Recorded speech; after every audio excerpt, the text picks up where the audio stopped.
હતો કે સાંભળ એટલે અને મારો દેશ મને આગળ વધારે એ જરૂરી નથી કે મારો દેશ મને આગળ વધારે એ જરૂરી નથી ને હું મારા દેશને આગળ વધારું એના કરતાં વિશેષ અને મહત્વનું છે સાહેબ કે આવી હોય દેશભક્તિ ને આનું નામ દેશભક્તિ. આપણો દેશ તે આજે જ કઈ અડીકમ નથી પણ શાસ્ત્રો વેદોમાં કહ્યું છે કે દુર્લભમ ભારતે જન્મ. સાહેબ આખા વિશ્વમાં 195 દેશ છે એમાંથી અમારો ભારત દેશ છે ને એમાં નાથ શ્રી કૃષ્ણએ કહ્યું છે કે એમાં જન્મ મળવો ને સૌથી દુર્લભમાં દુર્લભ છે. અરે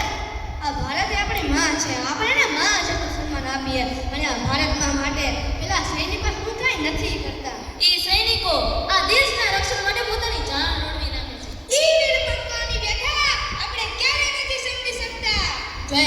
સૈનિકની વ્યથા તમારે સમજવી હોય તો એ ત્યારે જ સમજાય કે ભલા માણસો જ્યારે તમે પોતે એક સૈનિક હોય કે માની લો તમે એક સૈનિક છો કાલે તમારે ઘરે જવાનું છે અને ઘરના દરેક સભ્ય ખુશ છે હેડ ઓફિસની ચિઠ્ઠી પણ આપી દીધી છે પણ એના આગલા દિવસે પાકિસ્તાનોએ હુમલો કરી દીધો તમારી રજા કેન્સલ થાય અને તમારે લડવા જવાનું થાય અને થોડા દિવસ બાદ તમારા પરિવારને સંદેશ આપે તમે ત્યાં બોર્ડર ઉપર લડતા શહીદ થઈ ગયા છો તો એક વૃદ્ધ પિતા જેનો એક દીકરો હશે એક માતા તો સહન નથી કરી શકતી તમારી બેનની લાકડી તૂટી છે તમારી પત્ની એ રડીને પાગલ થઈ જશે તમારા દીકરા જે તમને મહાજી કહેતા હતા ને પપ્પા હવે જોરથી ચિલ્લાશે પપ્પા આ તો સાહેબ ખાલી આપણે અનુમાન લગાવ્યું આવા કેટલા યુદ્ધોમાં ભારતના કેટલા એવા સપૂતો શહીદ થયા છે અરે એમની કેવી વ્યથા છે એમના પરિવારની કેવી વ્યથા છે. આવી આ દેશભક્તિની વાત કરી ત્યાં એક વીર સપૂતને યાદ કરવો જ પડે. એવો જ એક આ ભારતની માટીનો વીરપંખો કે જે વીર ભગતસિંહ. જ્યારે લાલા લજપતરાયનું મૃત્યુ થાય છે ને ત્યારે એમના બધા આવતા હોય એમને ટ્રાન્સફર કરીને જતા હોય ત્યારે 18 થી 19 વર્ષનો યુવાન આવે છે સાહેબ એ યુવાન આવી અહીંયા ટ્રાન્સફર કરીને 2 થી 2.5 ફૂટ આગળ જાય અહીંયાની ધૂળ હાથમાં લઈને પ્રતિજ્ઞા લે કે બાપ લજપતરાય મને ખબર કોણે માર્યો મને ખબર તને કોણે માર્યો આટલા 10 દિવસમાં એને ઢગડી ન નાખું ને તો હું વીર ભગતસિંહ નહીં અને આટલા 10 દિવસમાં એને ખુલ્લી રીતે ગોળી મારીને ઢગડી નાખે એ સોન્ડર્સની હત્યા કરે અને જ્યારે આ સમાચારમાં છપાય ત્યારે ભગતસિંહના પિતા કિશનસિંહ એમના હાથમાં સમાચાર પત્ર જાય અને સમાચાર વાંચે કે અંગ્રેજ અધિકારીનું ખુલ્લી રીતે ગોળી મારી મૃત્યુ કરવામાં આવ્યું જ્યારે એ કિશનસિંહ એમ જે ભગતસિંહના માતા હતા વિદ્યાપતિ કૌર એમને કે એમને રસોડામાં બેઠા કરી નાખે કે વિદ્યાપતિ કૌર આ સમાચાર આવ્યા કે લાલા લજપતરાય મૃત્યુ કરનાર જે અંગ્રેજ અધિકારી હતો એટલે ખુલ્લી રીતે ગોળી મારી નાખી આપણો ભારતીય હતો તો મને શક જાય કે આપણો ભગત હોઈ શકે ત્યારે વિદ્યાપતિ કૌર રસોડામાં બેઠા હતા ત્યાં કે ભલા માણા તને કોઈ શક થાય ને કે આ મારો ભગત હશે અને મને તો મારા ધોરણ ઉપર અને મને મારા લોહી ઉપર પૂરેપૂરો વિશ્વાસ કે મારો ભગત જ હોય આ બીજા કોઈના કામ નથી મારો ભગત જ હોય એવા ભગતસિંહ અને આજનો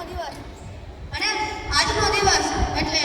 જ્યારે ભગતસિંહને ફાંસી દેવામાં આવી ને એ દિવસ આજના દિવસે એ ભગતસિંહ માટે આ માથામાં બેઠેલા બધાય જોરદાર તાળીઓ વગાડો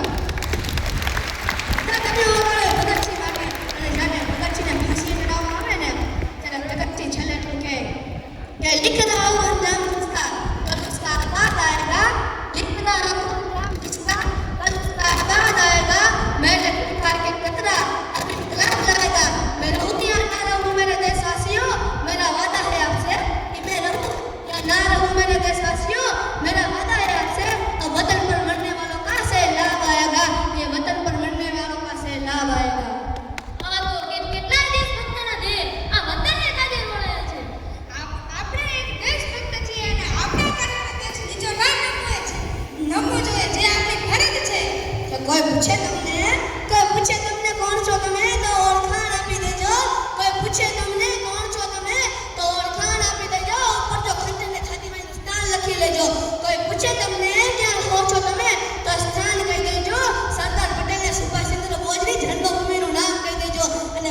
જે નસ